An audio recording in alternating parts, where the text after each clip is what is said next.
MPTC ఇవి నిర్వహిస్తారట. ఇవి ఎందుకు నిర్వహిస్తా ఉన్నారు? ముందు సర్పంచ్ కదా, లోకల్ బాడీస్ లో సర్పంచ్కి అత్యధిక ప్రాధాన్యత ఉంటుంది.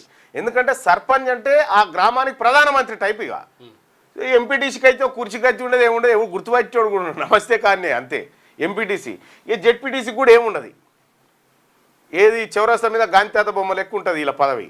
ఎంపీటీసీ జెడ్పీటీసీలు ఉత్సవ విగ్రహాలే, వాళ్ళకు పెద్దగా నిధులు విధులు ఏముండయి, ఏదో అట్లా పెట్టిరు. కానీ సర్పంచ్ అనేటువంటి పదవికి చాలా పవర్.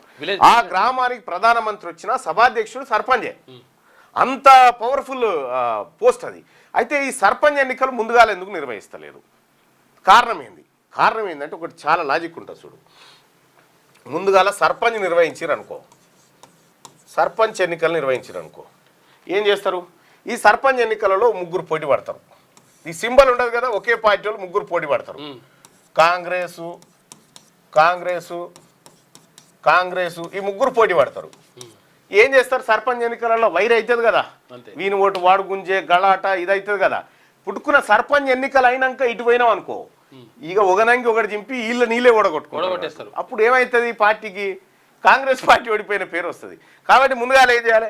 ఎందుకన్నా నువ్వు సర్పంచ్ ఎలక్షన్లో మేము ఉన్నాం కదా, మేము కోఆపరేట్ చేస్తాం కానీ టికెట్ తెచ్చుకొని ఇవి గట్టెక్కినాక ఇవి పెడతారు అన్నట్టు. అసలు తాకులాంటి వీటికేమో గుర్తులు ఉంటాయి, వాటికి గుర్తుంటుంది, సైకిల్ గుర్తు ఇట్లుంటది, గుర్తులు రైట్, ఇవి ఉంటాయి. అయితే ఈసారి ఈ కార్యక్రమం జరగబోయే ప్రమాదం ఉందనేటువంటి ఉద్దేశంతో సో గతంలో ప్రభుత్వం కూడా ఇదే ఆలోచన చేసింది. ఫస్ట్ జెడ్పీటీసీ ఎంపీటీసీ పెడితేనే సర్పంచ్ కాడ లొల్లి లేకుంటుంటుంది, లేకపోతే ఇక్కడ కుక్కలు చింపిన ఇస్తరాక అవుతుంది. సర్పంచ్ ఎటు గెలిచినా కూడా ఇండిపెండెంటే కాబట్టి ఆయనకు పార్టీ ఉండదు కాబట్టి గుర్తు కూడా ఉండదు కాబట్టి ఇబ్బంది లేకుండా ఉంటుంది అనేటువంటి ఆలోచన. అందుకోసమే ఎంపీటీసీ జెడ్పీటీసీ ముందుగాల పెట్టాలనేది ప్రభుత్వం ఆలోచన. సో ఇదొక రకమైనటువంటి ఎత్తుగడ. ఇప్పుడు దీంతో ఏమైందంటే ఎంపీటీసీలు మేము అందరం గెలిచినాం, పార్టీ గెలిచింది అని చెప్పుకోవడానికి సర్పంచ్ కాడ వస్తే ఎవరు గెలిచినా మావోడే, ఆ కార్యక్రమం ఉంటుంది అన్నట్టు. అయితే ఈసారి జెడ్పీటీసీ ఎంపీటీసీ ఎన్నికల్లో బీసీ పార్టీ రంగంలోకి దిగబోతా ఉంది. బీసీ ప్రజలారా, బీసీలారా, మీకు తెలుసు కదా 42% ఎంత నేను ఏది చెప్పినో అక్షరం పొల్లు పోకుంటే అదే బరాబర్ అదే జరిగింది. ఇప్పుడట 42% రిజర్వేషన్ జీవో ఇచ్చి ఎవడన్నా కోర్టుకు పోతారేమో అని అబ్జర్వ్ చేస్తారట. ఆడ పురాణ పుల్ ఎవడన్నా పోతుండా ఏం కథ అని చూడుర్రాడు. ఇవన్నీ బంద్ చేయరు డ్రామాలు, ఇంకెన్ని రోజులు చేస్తారు ఈ డ్రామాలు తెలివయా మాకు?